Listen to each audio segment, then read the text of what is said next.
Christian right strikes back. We all know Billy Carson the Shield. I've been calling it out for a couple years. A lot of triggered Christians come to my channel behind my defense of Billy Carson, thinking that in some way me defending this guy is an attack on Christianity. It's amazing. And again, of course, I've had to block a whole lot of toxicity, but it's okay. We're gonna talk about some elements about Christianity that you need to understand. I'm gonna ask you to use your heads, not your hearts. Suspension of disbelief is required in order to accept the New Testament as true. The earliest Christian records do not treat the story of Jesus as a historical incident. The story of Jesus is a narrative in the earliest Christian documents. And this is widely known. It's the whole reason apologetics came to the table. No other religion has ever had a whole genre of research called apologetics assigned to it, or naturally developed out of it, because it was highly defensive. All the early Christian fathers, the apostolic fathers, the ante-Nicene fathers, they were all very, very defensive. And, as I'm going to talk to you about in this video, almost all of them were guilty of interpolations and outright forgeries. So, suspension of disbelief is when the reader suspends their natural propensity to disbelieve things that are untrue, patently untrue, in order to accept the message of the narrative. And that's all Christianity initially set out to do. Hey, here's this beautiful story. All we want you to do is take it on faith. Because it wasn't a historical narrative to begin with. So if you want to accept the story of Jesus as true, then one thing that you're going to have to admit to your fellow man right now is that you accept things that are impossible today simply because they were put into a text in ancient times. You have never seen. Well, as soon as I started this video, the highway just got super terrible. Now, you've never seen a man walk on water. You've never seen anyone walk on water. And yet, just think about it. Use your head, not your heart. I can't walk on water no matter how spiritual I get. But what kind of loving God would ever require you to believe that your salvation was attached to a miracle worker to begin with? Since when do miracles provide substantiation to things of the Spirit?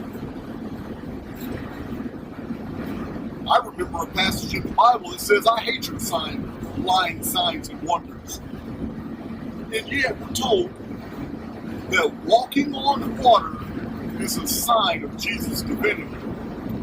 That's all well and good, guys, but the earliest Christian documents don't have a single reference to Jesus walking on water.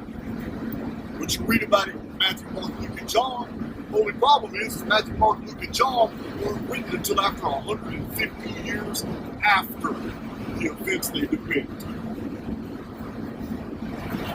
So, what's so spiritual about turning water into wine? And why would somebody actually believe that Jesus is the Son of God based off him turning water into wine? That's something that Dionysius would have done. The god of wine, the god of imbibing, of debauchery. It's just very strange. You can't turn water into wine today, but Jesus did, therefore, he's the Son of God. Just process these things. Jesus was a miracle worker. I mean, these miracles that I'm talking about, in the earliest Christian text, there isn't a single reference to Jesus turning water into wine. Jesus fed 5,000 people with 5 loaves of bread and a basket of fish, 2 fish? Or was it the other way around? Was it 2 loaves of bread and a basket of fish? I don't remember it either. Doesn't matter. Because this miracle that Jesus supposedly did isn't mentioned in any of the earliest Christian texts. But it's mentioned in the Gospels. Who wrote the Gospels? Yeah. Don't let Jason of Archaix try to convince you. Just do your own homework, and you'll find out who wrote the Gospel of Luke. He wasn't an eyewitness. The Gospels were supposed to be written by eyewitnesses. Luke wasn't written by an eyewitness. Luke wasn't written by a man who even met Jesus. It's admitted in the text. Who wrote the book of Matthew? It wasn't an apostle of Jesus. Whoever wrote the book of Matthew never met Jesus. Who wrote the book of Mark? It wasn't anyone who was an apostle of Jesus. All these things are admitted in the text, guys. Don't let these apologists pull the wool over your eyes. If you haven't reviewed my dark scriptures playlist, you wouldn't know these things. So, since when do miracles provide substantiation for things of the Spirit? To me, the oversoul communicates to us through intuition, empathy, and imagination. This is why God talks to us in parables, in similes, in similitudes.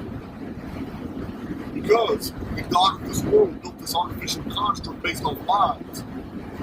Therefore, even the truth must be an image of something else. The earliest Christian records don't have a single thing about Jesus being born of a virgin. How would you know? How would you even know that somebody was born of a virgin?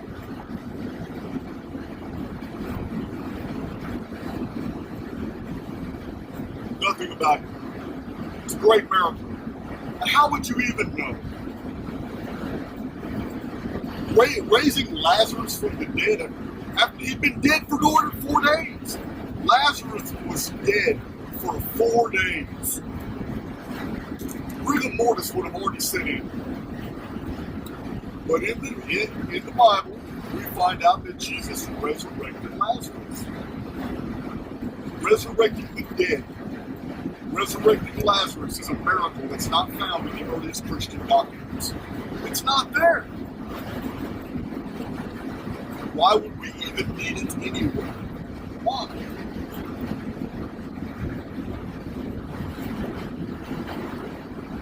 Why would we even need it? So Jesus was crucified. He's dead for 3 days, and he resurrects.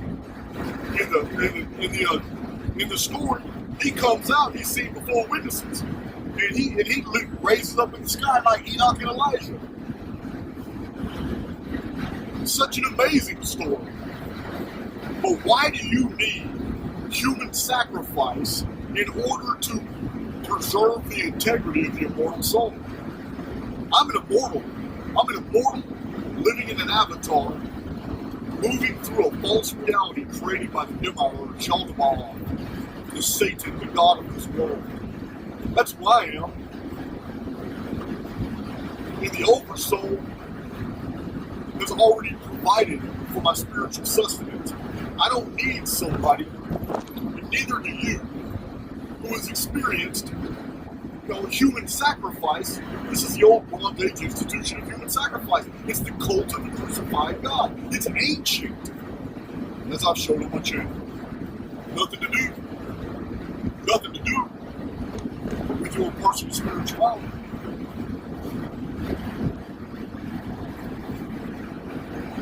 You didn't need a man dying on a cross for you in order to save you. Just didn't need to happen. It's a beautiful story.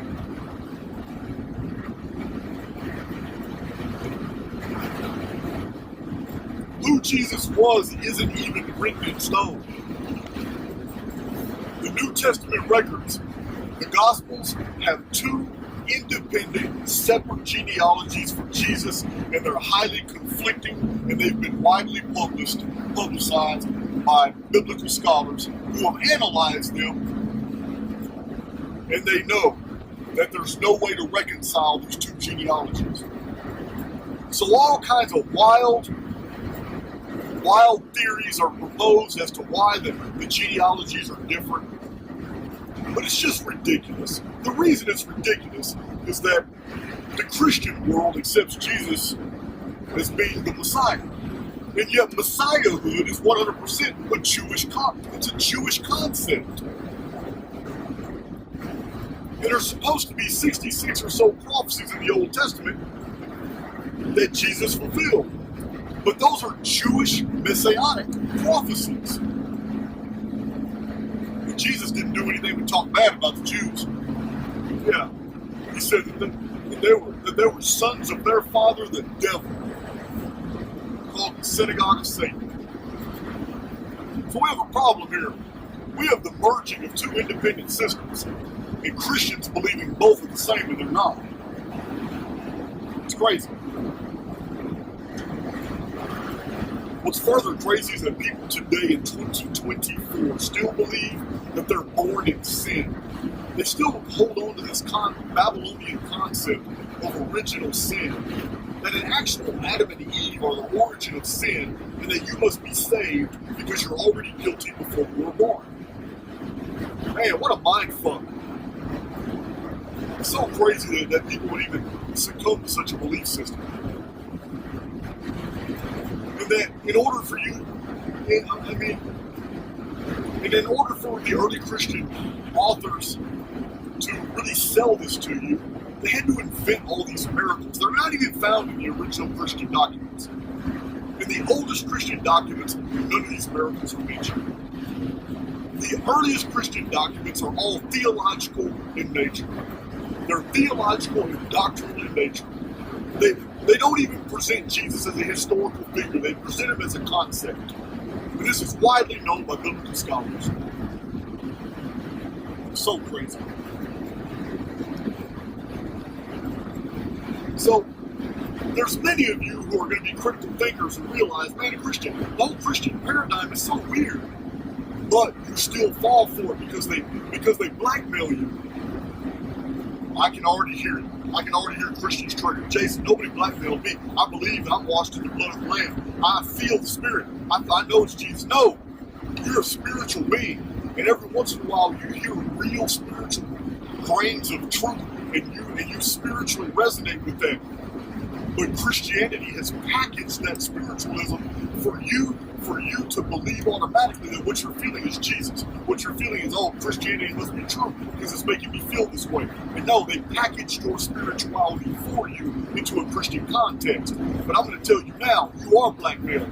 You're blackmailed because if you don't believe that God is love, if you don't believe that you are saved by grace alone, meaning grace has saved you because of your faith, not because of your conduct, not because of anything you've personally done. You're saved simply because you believe that Jesus Christ is the Son of God. And he took on all the sins. He's the scapegoat. He's the Jewish scapegoat. He took on all the sins of the world. But if you don't believe, you're going to burn in hellfire for eternity. Yeah, praise Jesus. Use your heads, guys. You really think hell is a real place? Do you really think the oversoul would ever create such a horrid place that in a world that's already saturated with evil, in a world that is already saturated with deception, that if you fall for the deceit of an evil paradigm, that you're going to be condemned for eternity? Not only cease to exist, be annihilated, but you're going to be suffering pain that is so excruciating, you're going to be burning eternally in hellfire. What a mindfuck. Where are the critical thinkers today? What do you think the book of Revelation is conveying when it says, "Come out of her, my people"? It's talking about all the souls that are ensnared in the dungeon programming of Mystery Babylon. But in the book of Revelation, there's a call by an angel, come out of her, my people. What do you think it's talking about?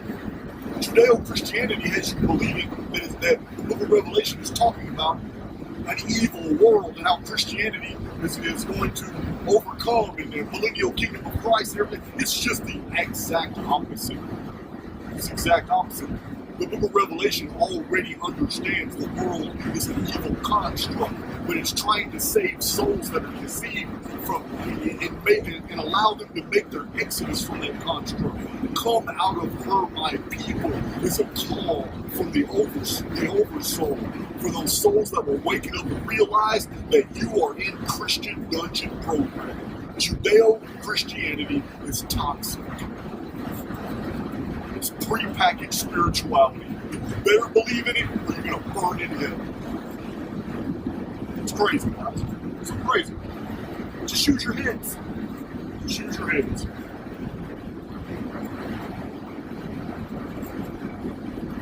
Yeah. Don't let these lying Christian apologists tell you that the gospel records are true eyewitness accounts, because they're not. They're not written by eyewitness accounts, and the evidence is in the text, and biblical scholars have already widely published this. I'm not making any of this up at all. It's just so ludicrous that a true loving spiritual God would use pagan miracles to try to convince spiritual beings that of the veracity of the message.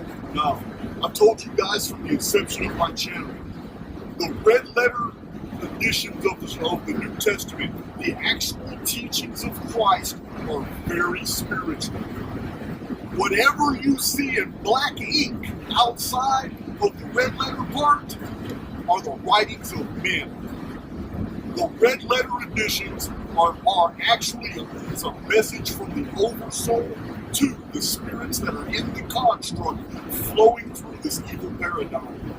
And that something very wicked has built an entire false, mythologized version of history around these teachings. Remember, the original gospel was Archaix. This is why the first 400 years of the Christian religion, all the church councils were condemning the Gnostics. The Gnostics knew that Christianity was purely spiritual. One of the greatest students of the Gnosis was Archaix, the Turkish navigator. Archaix had the sayings of the original New Testament. It was the sayings of Jesus, which were 13 letters of Paul. He had the sayings of Jesus and the 13 letters of Paul. This is the original New Testament records before the very first apostolic father began corrupting the Christian message. The corruption began with the very first Christian father.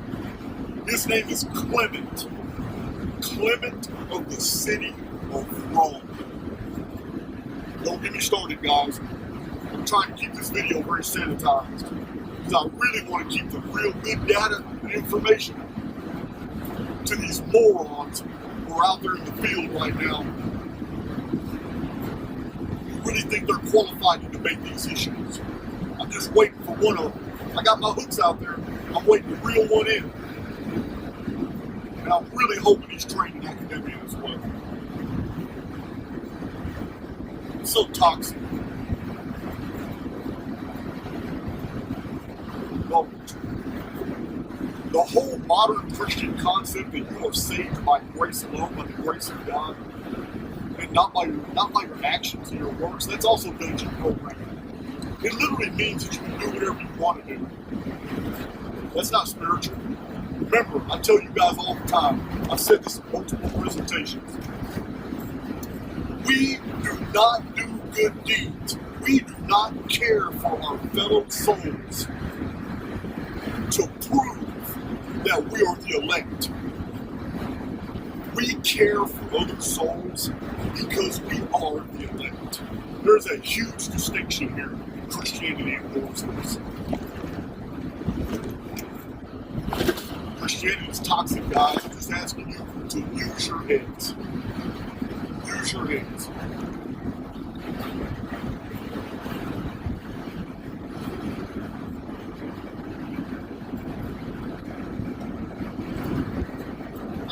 I need me a waker-upper, fixer-upper. So I'm gonna slam this goddess caffeine. Praise Sophia.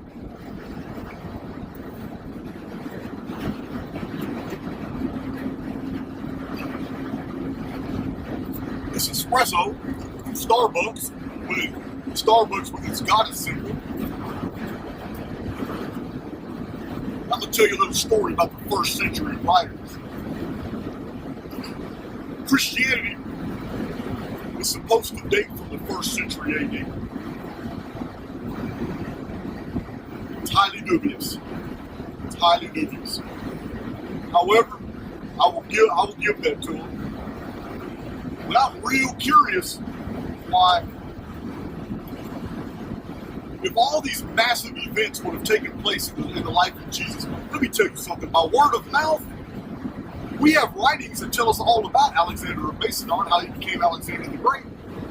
We've got all kinds of writings about hold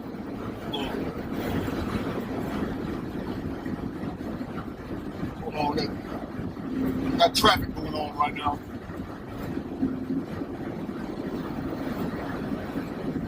The ancient Greek world, pre-Roman, the ancient Greek world has provided us all kinds of beautiful books, epics, scientific treatises. Listen, if you have never read Plato, you don't know what I'm really talking about. His dialogues are fantastic. His main student, Aristotle, this man put out books like Posterior Analytics. I know that less than 1% of you listening to my voice have read Posterior Analytics, which you should. The writings of the ancient world are prolific.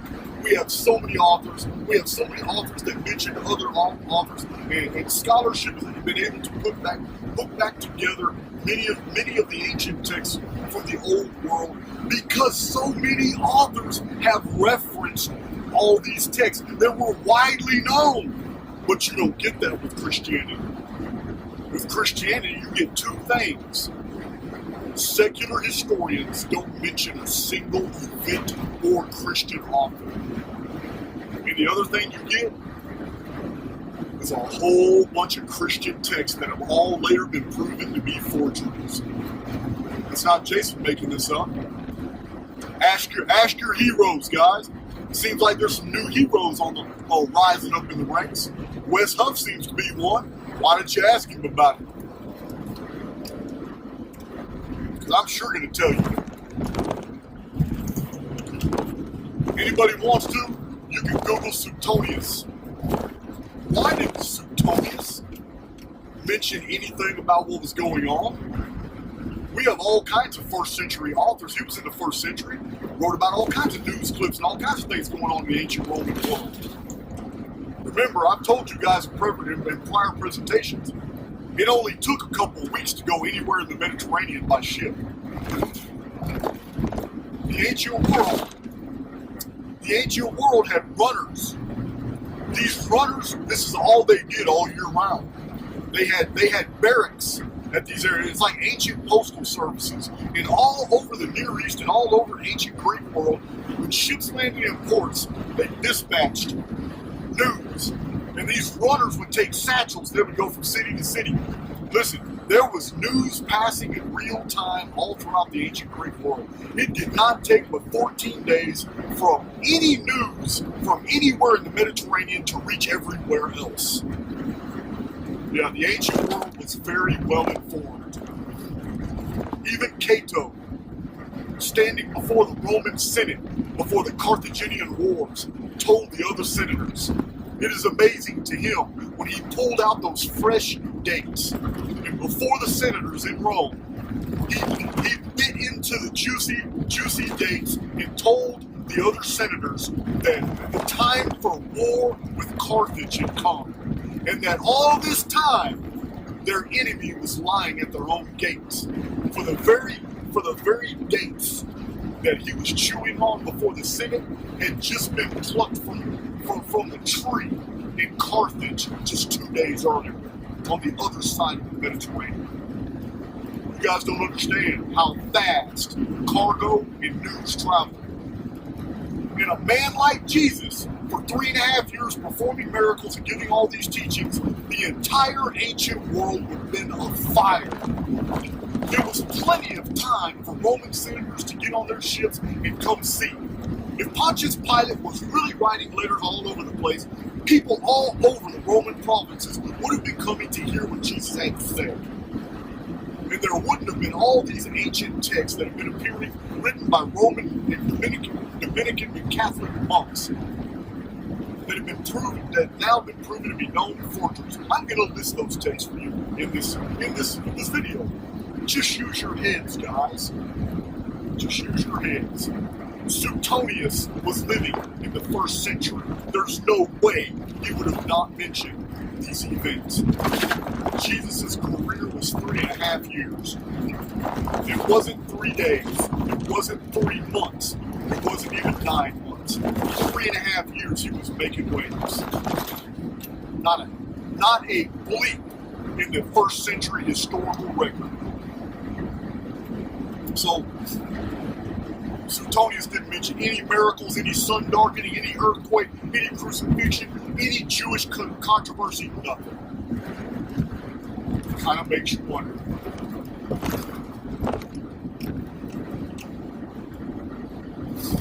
It does kind of make you wonder.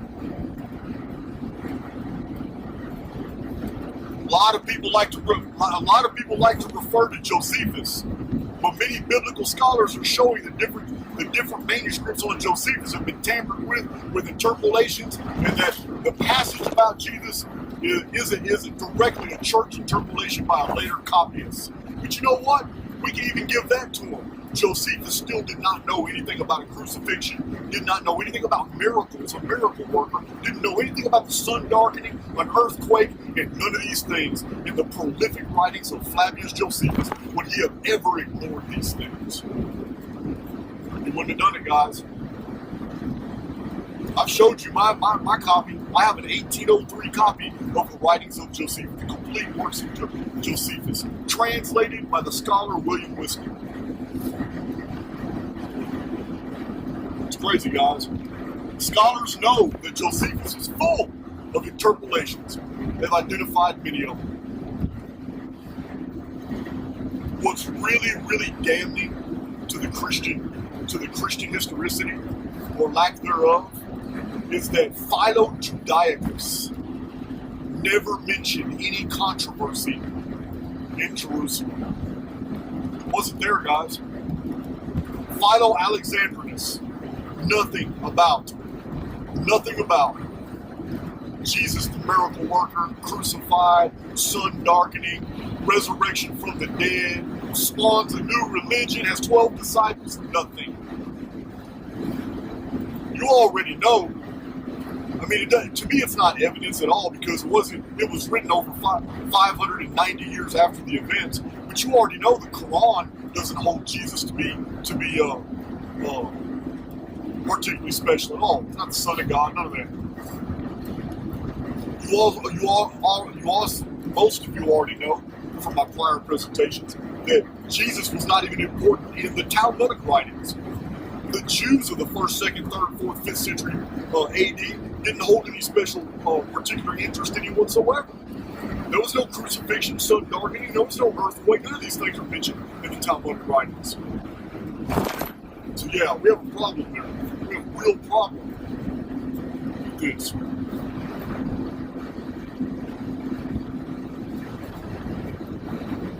So I've told you guys about Seneca, I've told you guys about Pliny the Elder in previous presentations. Pliny the Elder was an expert. His bibliography is amazing.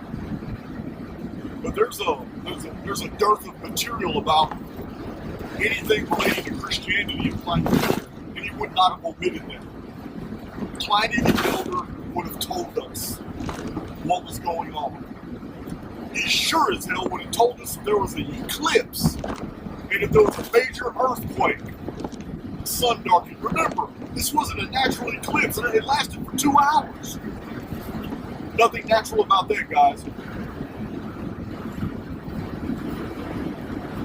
Pliny the Elder and Pliny the Younger also arrived. Neither one of them. Jesus, not a miracle worker.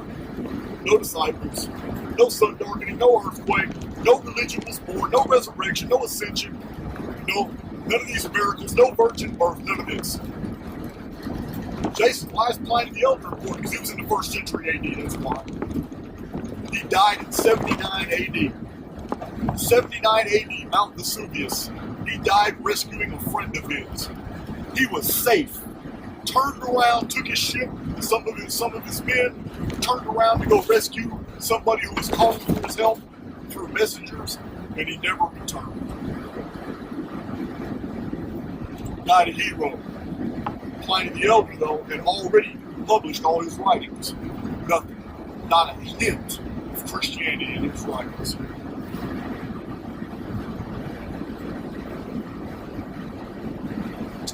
I've mentioned Seneca, Stoic philosophy. Nothing.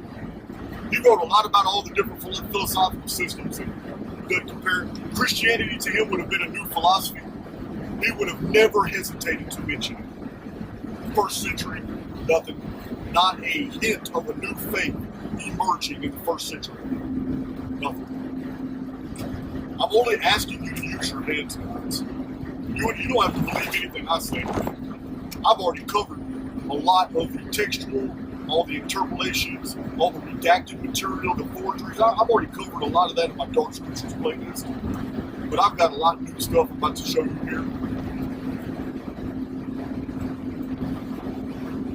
Just use your heads. There's a real problem here.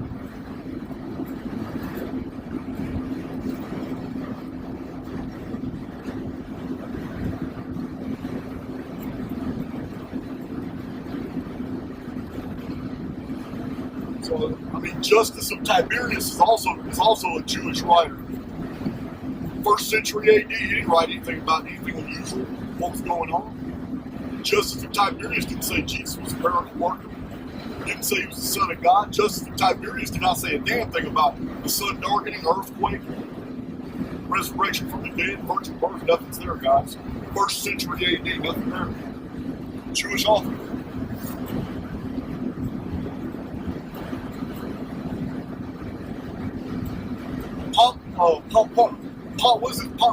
I never can say this guy's name.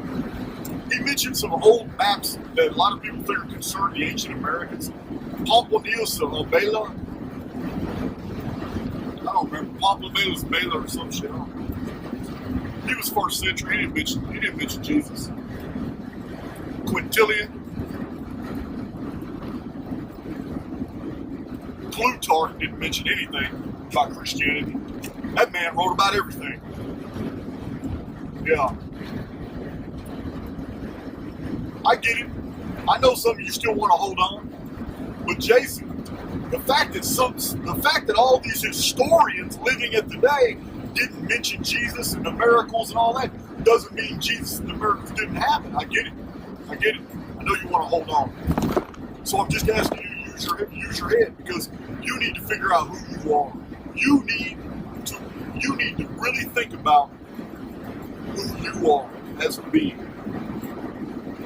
And what I mean is what you hold to be true has a direct impact on who you are. If you're willing to accept some really tenuous, really, I'm talking about very weak arguments and evidence as proofs that your faith is real, despite the mountains of evidence from academia that the whole Jesus story was made up, it's not true, and that it was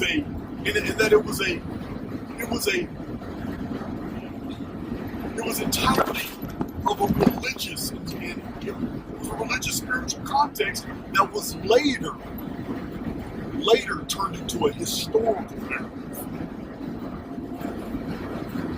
which I'm going to show. in this video. No, guys, listen. Remember, the Gospel of Archaix didn't have anything. Nothing. Not a hint of a historical Jesus. It was just teachings. Somebody else came and put all the cities, put all the incidents, added all the miracles, added all the stuff to where later on the Gospel of Archaix became Matthew, Mark, Luke, and John. Provided different versions as to give it some type of credibility. Yeah, it's so easy to see in retrospect. But the original sayings of Jesus, it reads just like a Greek stage play, going from scene to scene to scene. That's why the whole gospel narrative is so short and abbreviated. It's such a short story, and yet it covers 3.5 years of history. 3.5 years of history. Jesus is here, curtains close, curtains open, 12 disciples are all sitting around a table, having a deal. There's a dialogue, it's a short conversation. The curtains close, curtains open, now they're in a garden, all the disciples are asleep, so we don't even know who recorded this because it said the Spirit gave a deep sleep over the disciples. They were all unconscious, so none of them could know what was going on, and Jesus had blood coming out of his tears, and he begged the Father to take this from him. But we don't even know who recorded that because the Spirit put them all in deep sleep. So, well, we can give that argument to him because it's all made up anyway. The Garden of Gethsemane, the curtains close, the curtains open up, and we have a scene. And the scene is Judas Iscariot talking to the Jews, making a deal for 30 pieces of silver. Curtains close, curtains open up. It's a new scene in the amphitheater. This scene now is the Jews come and arrest Jesus. Peter pulls out his knife, and he cuts off the ear of one of the arresting Jews, and Judas is confronted and all this, and the curtains close. And then the curtains open. Pontius Pilate wipes his hands. I've got nothing to do with this, which is not even a historically accurate detail. A Roman governor of a province, a provincial governor of Rome, was not allowed to just wash his hands when it came to capital punishments. You can't whip a man under Roman law for no reason, and you sure as hell can't crucify him. Crucifixion was reserved for very special circumstances. And a Roman provincial government had got his authority from the Senate of Rome. Do you think that I understand lay people, they're going to accept the Christian story as it is, but the reason that the Christian writers added in the little scene of Pontius Pilate washing his hands is because they had to deal with the suspension of disbelief of educated individuals listening to the story and understanding this is bullshit. Because Pontius Pilate would have never put himself in such a legal position as to offending the senators of Rome by crucifying somebody who he would later find out that the Senate wouldn't have approved for crucifixion. So, yeah, guys, Rome had some really unusual deals, but they were epic level administrators. If you don't know what I'm talking about, if you want to familiarize yourself with Roman law, then I advise you to read the writings of Cicero, because I've read them. And we barely have anyone today who can write with the perfection that Cicero did. He was an expert communicator. As a matter of fact, one of his books is called On Oratory, and I've read it. That book is still used in colleges today to teach people public speaking. Cicero, 1st century BC. All his writings are before the whole Jesus story. Guess what? We still have them today. Take that to the bank. I didn't even think about Cicero until I started talking like this now. But yeah, we got Cicero's writings. How come we don't have any 1st century writings from eyewitness accounts of Jesus? You just have lies saying Matthew, Mark, and Luke are eyewitness accounts. They're not. That's a lie. So yeah, there's a lot. I'm not mentioning them all, guys. There's a lot more 1st century authors. As a matter of fact, I posted on YouTube in the community section and on Twitter. I posted like 6 months ago a photo of a page of a book that I was reading about the Phoenix, and it showed 10 writers whose writings survive today, all of them from the 1st century AD. And all 10 of these authors, the two common denominators is all 10 of them mentioned the phoenix and had a knowledge of the phoenix and what it was. And all 10 of them didn't have a single thing in their writings from the 1st century AD about anything related to Christianity, Jesus, miracles, crucifixion, sun darkening, or earthquake. Nothing. That's terrible, guys. That's terrible. But don't take my word for it. You can look at the writings of Celsus, look at the writings of Marshall, look at the writings of Juvenal, nothing. All 1st century authors, nothing. No Jesus miracle worker, no Jesus crucified, no Jesus raised the dead, no Jesus virgin born, none of them. None of them. Now, it's not really an argument, but I'm going to state a fact. I'm going to provide you a fact right now. It's just not evidence that Christianity is not real, but it is a fact. And the fact that I'm going to say is there's not one single manuscript from the 1st century AD that has ever survived that lends us any evidence of the existence of Christianity. Not one. We have no original 1st century manuscripts of any New Testament writings anywhere, in any museum, or on display, or in any private collections in the entire world. That's not proof Christianity that isn't legitimate, but it is a data point. It is a data point. So, what do we have? While we don't have any actual letters of Paul from the 1st century, we have later Christian documents that cite the letters of Paul. And we have later copies of the letters of Paul. But it's the copies themselves that biblical scholars have noticed there's some real problems with this. There are some real problems with the letters of Paul being the oldest Christian documents, because the actual content of the letters of Paul do not portray Jesus as a historical figure. They present Christ and Him crucified. They present a religious concept, not a historical figure. Now, something else that biblical scholars have noticed about the writings of Paul. Why did Paul, in trying to prove to all the pagans and all these people that Jesus was real, why did Paul not ever mention any miracles of Jesus? How could you preach Jesus and not mention that He raised Lazarus from the dead? How could you preach Jesus in 13 letters to all over and not remind your listeners, remember when Jesus fed 5,000? Do you remember when Jesus walked on water?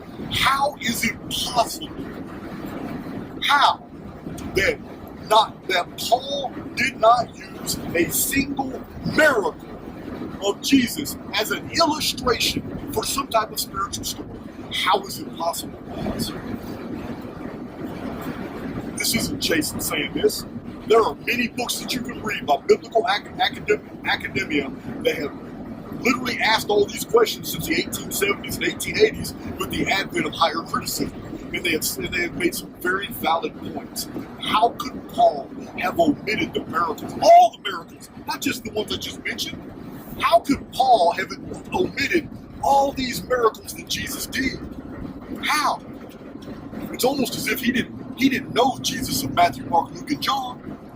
And in the historical record, we already know because the Christian scholars admitted that Matthew, Mark, Luke, and John were written and composed after the letters of Paul. And yet the letters of Paul and the earliest Christian documents don't mention anything about miracles of Jesus. Sun darkening and earthquake. Paul doesn't mention the sun darkening and earthquake. How could you not? At the moment he dies, when he's crucified, the sun darkens for 2 hours and there's a massive earthquake in Jerusalem? How could you not mention these things anywhere? I'm just asking you to use your heads, guys. That's all I'm asking you to do. Paul's writings are theological. They are not historical. And this isn't me telling you this. This is biblical. This is academia. These are biblical scholars. And I'm going to tell you now, you're not going to want to hear this. But most biblical scholars aren't even Christians. And they're not Christians because they're satanic. They're not Christian. They're not Christians because they're unbelievers and they're pagans trying to disprove the Bible. That's just dumb. Use your heads. They're not Christians because they've done the research and they understand what a forged text is. They understand the role of the Roman Catholic Church in creating all these false texts and assigning them to basically periods of time for which they didn't exist. Listen, interpolations, redacted texts, and especially anachronisms are found in all the early Christian writings. And this is evidence that none of these Christian writings are that old. They're ex post facto compositions trying to prove something happened in earlier times, but they're unable to erase all the records of the earlier times that show that nothing ever happened. I'm just asking you to use your heads, guys. And if you think that this is all I got on Christianity, you haven't been listening to Archaix very long.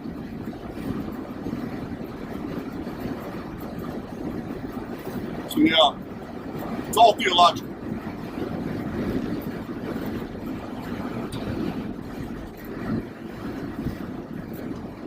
Beautiful day. Started out cloudy, it's all sunny now.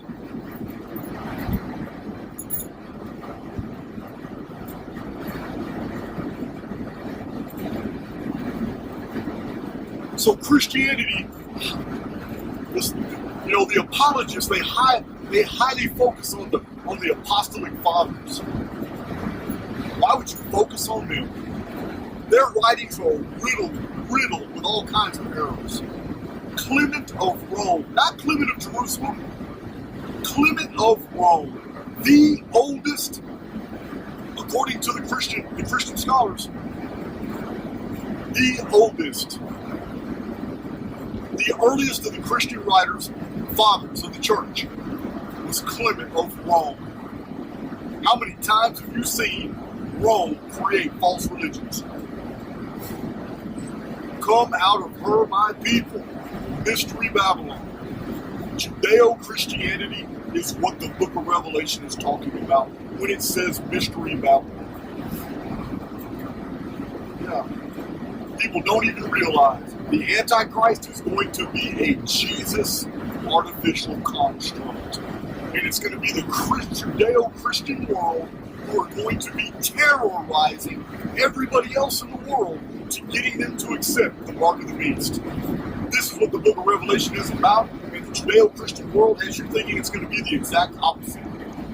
Nope. The beast system is speaking from a carnal perspective, the Judeo-Christian interpretation, as you're believing in an evil empire that's going to look evil with an evil Antichrist who's going to be recognized as evil, but it's not. It's a spiritual context. And when it says beast, it's talking about something completely anti-spiritual. The abomination of desolation is not pig's blood thrown on an altar like it was in the apocryphal text during Antiochus Epiphanes' time when he invaded the temple and slaughtered a pig on the altar. No, the abomination of desolation is the fake crucifixion and resurrection of Jesus that's going to happen that kicks off the tribulation period. And the agents of the beast kingdom are going to be Christians who are going to force people to enter the beast system, which is the false Christianity of the false Christ, the Antichrist. And the Spirit of God comes out of the throne and says, "Come out of her, my people." Her is Mystery Babylon, Judeo-Christianity. Better go back and listen to my revelation, my interpretation of the book of Revelation. Better go listen to that. If that's not your understanding, better pay attention to the details. Clement of Rome, Ignatius of Antioch, Polycarp of Asia Minor, the city of Smyrna. Not one of these men were in Jerusalem. These are the earliest Christian writers, fathers. These are the church fathers. Not one of them met Jesus. And the very earliest writing of the first one, Clement, even Christian scholars admit, is no earlier than 50 years after the alleged crucifixion event. Do you know how easy it is to forge a text and to lie and to make it look like something happened when you have 50 years of time to do it? And this is still 100 years after Matthew, Mark, Luke, and John appeared. Oh yeah, guys. Did you know that the first three Christian apostolic fathers, Ignatius,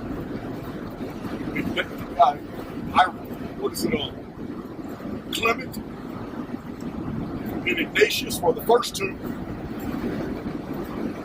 not a hint of a knowledge of Matthew, Mark, Luke, and John's Gospels. They didn't know the Gospels. They never even heard of the Gospels. The individual items in Jesus' life, personal details, things that he did, don't seem to be known by these authors. Their writings are very close to the theology of Paul. It's almost a hijacking of the gnosis. Yeah, guys, it's crazy. Every one of these men died between 99 and 155 AD. It's crazy. It's absolutely crazy. It's like Hollywood putting out a version of the Civil War in 1946. No, excuse me, in 1965. 100 years after the end of the Civil War, in 1965, Hollywood puts out the first authoritative version of the events of the Civil War. 100 years after the Civil War is done. And yet, there's no evidence and no writings between 1965 and the actual event itself. Do you see the problem with this? This is why it's called apologetics. Because academia is on the defensive. They're trying to find evidence and defend their position. And the best way they can do it is only cite other Christian texts. It has to be a self-referencing system for apologetics to work. Because when those who are trained in apologetics go up against a real historian, it's not even a match. Those trained in apologetics are trained in seminaries. They are trained in Bible colleges. These men are not real historians. These men are brainwashed to believe whatever the paradigm is that the seminary is selling. You got to know the difference, guys. I'm trying to educate you. The difference between those who consider themselves academics coming from a Wesleyan College, a Bible college, Dallas Theological Seminary, Southern Baptist background, whatever. That's not true academia, guys. That's a watered down, made up BS, just pure dungeon programming, churning out all these young men and women to be on fire for the Lord with a pre-packaged spirituality full of nothing but forged text full of anachronisms, whole redacted portions, and a whole bunch of interpolations, all mixed up with some good old fiction. That's what original Christianity is. It's crazy. But we're gonna go into the apostolic fathers in more detail later, guys, because I'm not just gonna give you some surface details. You already know. I'll be back later to hammer in the point. Yeah, remember, data sets don't lie, men do.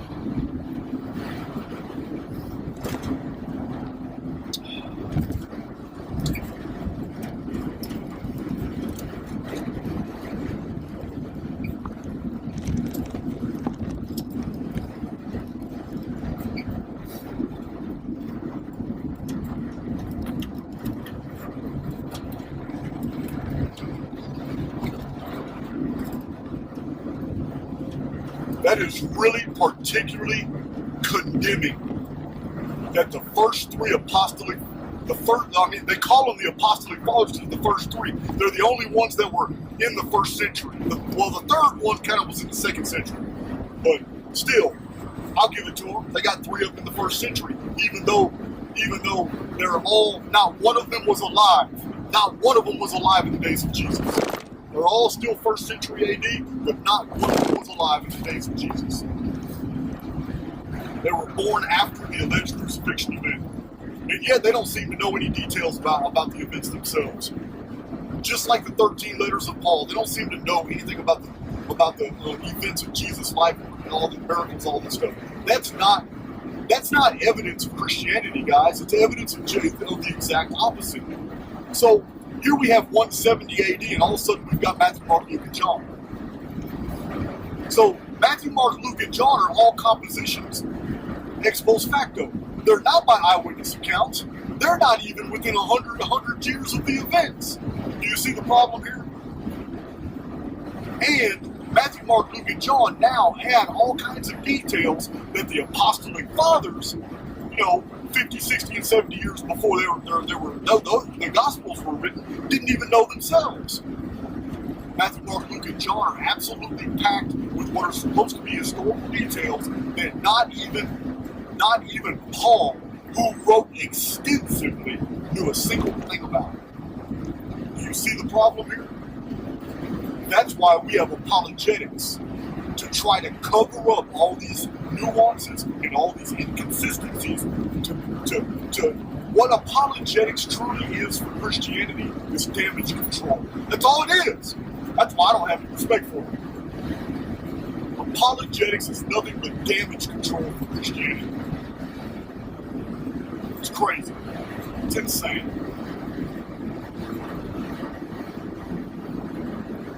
It's insane.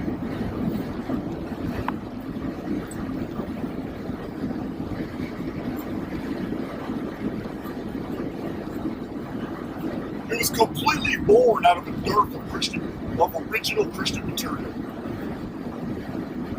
Apologetics is strictly connected to Christianity. Don't think for a second that any other religion in the world had apologetics. Apologetics was Christian of nature.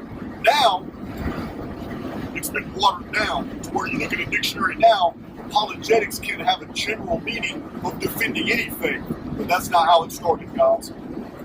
Apologetics started by Christian authors trying to prove Christianity. Let me tell you something. I have data sets on the writings of Jerome, Augustus, and Eusebius that are absolute proof that the entire Christian story was made up. Now, especially Eusebius, great liar of Rome. Now, he worked for the papacy. What good has ever come out of Rome? I'm just asking you to use your heads, guys. That's all. Use your heads. No religion in the history of the world has ever had a specialized school of academia assigned to it called apologetics. It's crazy. It's crazy. I'm just asking you to use your head, guys. Also, you can't say Zoroastrianism, Hinduism, Buddhism, Islam, none of these religions and all the other religions of the world, you can't say any of those religions also have attached to them that their core exceptional documents are all forgeries. You can't say that. You can't even find that in encyclopedias. Nobody's arguing those points. Nobody's coming out saying, oh, all these texts right here are Buddhist texts, but we found out later they're all lies and forgeries. None of that's happening. But when it comes to Christianity, a whole entire library of writings have been studied by academia and across the board have been completely dismissed as forgeries, and the mistakes are so glaring. Interpolations, anachronisms, copies from older writings, stolen, plagiarized pieces of text, outright fantasy, even inventing ancient authors that did not exist.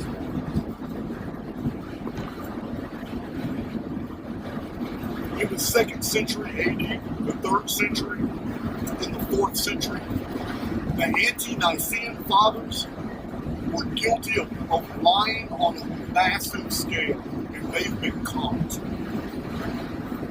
But aside from that, the Church of Rome has introduced texts that have all been dismissed by academia. Even Christian biblical scholars dismiss these texts as outright complete forgeries. You ain't got to take my word for it. The letter of Pontius Pilate to Tiberius Caesar. They mentions the sun darkening, crucifixion, all that crap. The letter of Pontius Pilate to Tiberius Caesar is not authentic. It is admitted to be a forgery by everyone. Everyone, guys. It's crazy.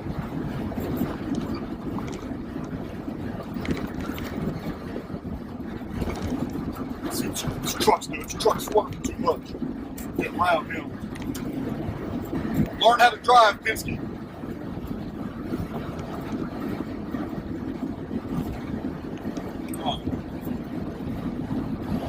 Another text called the Gospel of Pilate. Total forgery. Total forgery. The Acts of Pilate. It's all a part of the same collection of writings. The Acts of Pilate. No one takes that shit seriously. It's all forgery. Why would the early Christians forge so many texts and try to make it look like inject all these events into the historical narrative? I'm going to tell you why. Because the original gospel was the Gospel of Archaix. And the Archaicites, they knew that Yahweh was a demon that popped out of a burning bush. This is what they taught. And the Gnosis was all about spirit, the spirit. And that Satan was the god of this world and it was the evil concept. This is Gnosticism at its core. This is why the early church condemned the Gnostics. This is why all apologists, you'll hear it from all apologists, anybody who has learned in apologetics will always demonize Archaix. You have to. You have to demonize Archaix. But the truth is, the Archaicites were before the Christians. The students of the Gnosis were before the Christians. You also have to realize that Christianity supports Judaism. Think about all the money, the billions of dollars that is funneled into Jewish and Israeli coffers every year from all these bleeding heart conservative Christians and all their little programs, all their fundraisers in America every single year.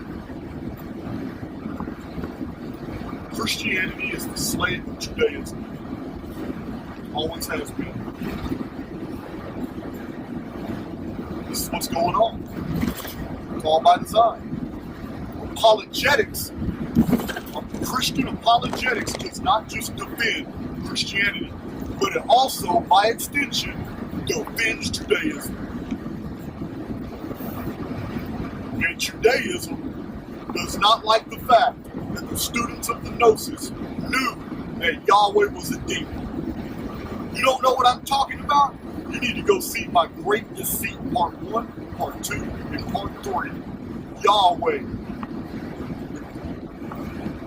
the God of murder. You need to go to my Dark Scriptures playlist, and you need to listen to those 3 data sets. Because I'm citing nothing but the Bible. The Old Testament even teaches you that Yahweh is a demon.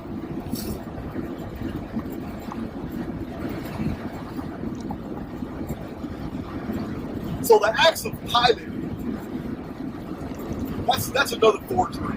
But many of you know it by another name called the Gospel of Nicodemus. The Gospel of Nicodemus, across the board, absolute Christian forgery. Why so many forgeries? And why don't you want to talk about them?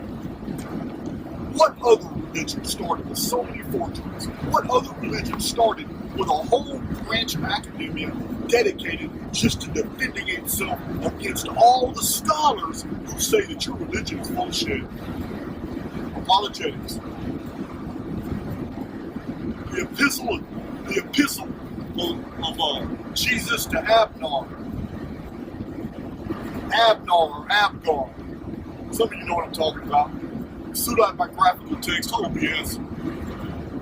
The correspondence of Paul and Seneca. You already know that's fake. Some Christian monk was just trying to bridge Christianity with Seneca, because we have the writings of Seneca. And Seneca would have not omitted all these amazing, miraculous things that were going on in a Roman province. Wouldn't happen, guys. Oh, there's another book, real strange. The Acts of Paul and Thecla. The Gospel of Thomas. All fake. The infancy Gospel of Thomas. It's totally separate gospel. Totally fake. Absolutely fake.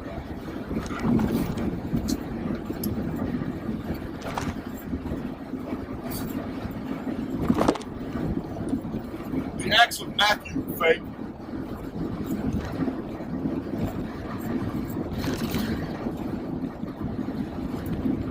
So, they're not the only ones, guys. It's just not the only ones. I'm going to sum up this video. Because, listen, do not by any stretch of the imagination think, oh wow, Jason Archaix didn't really provide a really good deal. Well, my Archaix veterans already know this video doesn't scratch the surface on the data that I bring to the table. That Christianity is a complete, fake, invented belief. All I'm doing is giving you a recap of some of the data. But I didn't even go into detail. This is not a data set. This is just a little random freestyle video.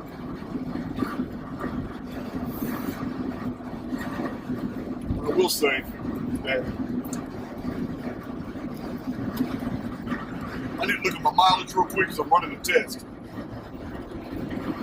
Let's see, 210,655. 210,655.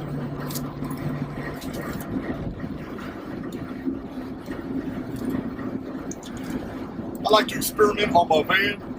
You got that too. So 210,655. I wanted to see, I filled my tank all the way till it wouldn't fill this, right before I started this video, and I wanted to see half the tank, how far it would go. What my highway mileage is when I'm going 80 miles an hour consistently for a few hours.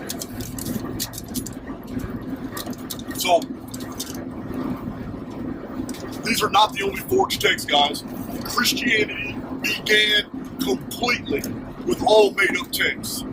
All made-up texts. And then the church had over 1,000 years to correct their mistakes.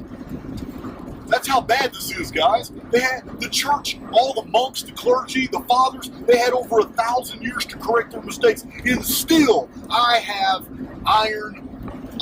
ironclad data sets showing all this was made up. What I have on Eusebius and Jerome and the Ante-Nicene fathers will blow your mind. All of this was made up. Every bit of it. Now, I know some of you really like to, I know some of you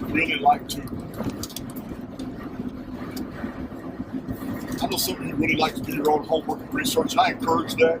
So I'm going to ask you right now. I'm going to the book tree right now, but I don't know if he has any more books. I've already bought 2 of them, and I mailed them to 2 different people because I have one in my library. I have an original from 1902 that I've been keeping, but I have Charles Waite's the first 200 years of the Christian religion. That book is amazing. That book alone completely collapses the whole New Testament as a historical document. It doesn't collapse it as a religion, and it doesn't affect your spirituality at all. You're still a spiritual being. But it's BS. The first 200 years of the Christian religion. I do believe that there are PDFs online.